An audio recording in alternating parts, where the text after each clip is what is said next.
So yung what's up guys, magpapalit tayo ng bagong repair kit sa ating preno dahil may tagan guys. So bumili kami ng bago para dito kay Aquabo. So ganyan lang yan guys.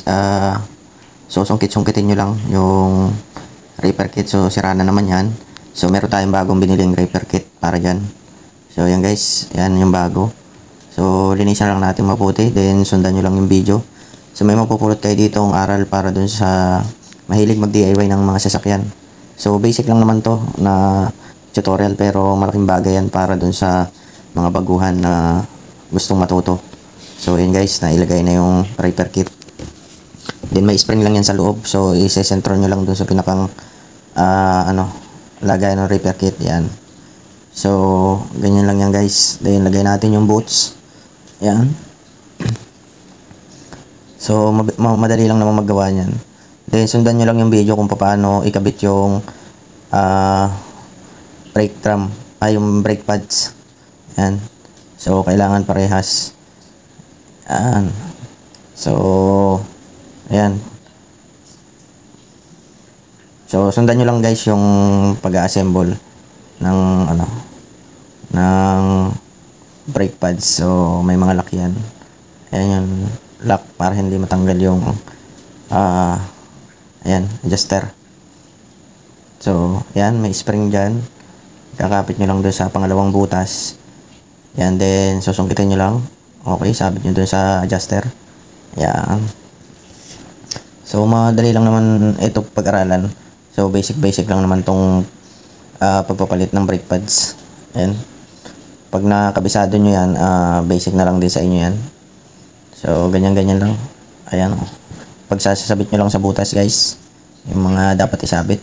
Oo, diba? So, huwag lang magkukulang. Ayan.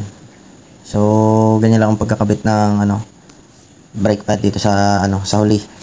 Kasi brake pad karamihan dun sa huli ng ating auto. Ayan, guys. So, ipapasok nyo lang yan dyan. Ayan. So, kapag napasok nyo na, itatama nyo lang doon sa pinakang guhit ng, nung piston.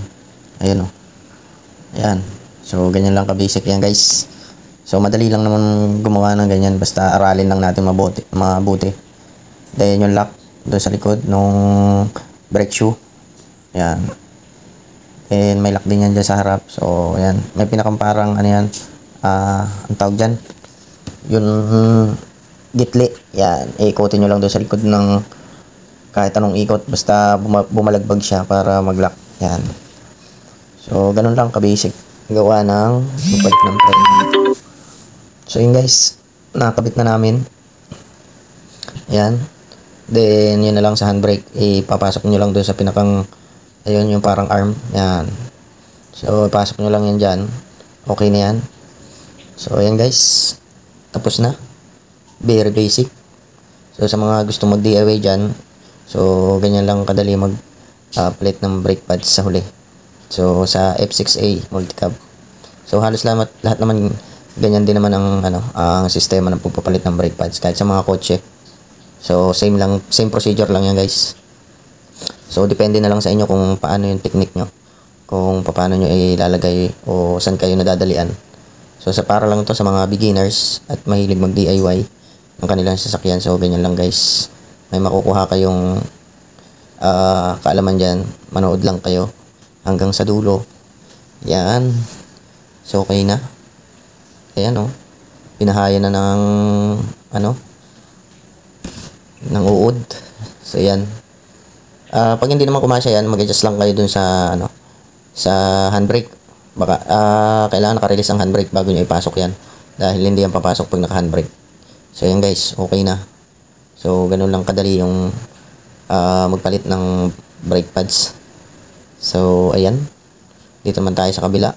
So same procedure din, same lang yan pagpapalit. So ganun din yan sa unang ginawa natin. So papalit tayo ng mga bagong repair kit para dito kay Aquabo kasi i-kondisyon natin lahat yan. So nagpalit na tayo ng brake master, then magpapalit din tayo ng bagong booster. So para quality yung preno natin, dahil may singaw na rin yung brake booster ni Aquabo. So, tumitigas siya pag inapakan. Ayan guys, sikot-sikot lang yan. So, ingatan nyo lang na hindi mapunit. Pero matigas naman yung ano na yan, yung repair kit nan. Ayan guys, oh. So, double check nyo din yung pinakang housing ng ano, piston. Baka mamaya may mga uka-uka na kasi sa katagalan, nagkakaroon ng damage yan, kinakain ng kalawang. So, kailangan walang damage yung pinakang loob niya. Dahil sisirain din niya yung repair kit na yan pag nilagay nyo. Ayan. So, ganyan lang guys. Basic lang tayo. So, yan. Okay na. Nailagay na namin guys. Thank you for watching.